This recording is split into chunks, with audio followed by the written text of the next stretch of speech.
गणनायकाय गणदैवताय गणाध्यक्षाय धीमहि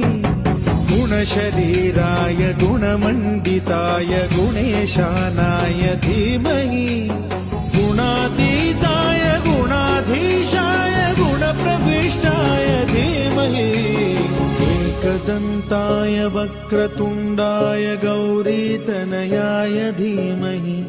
गजेशानाय भालचन्द्राय श्रीगणेशाय धीमहि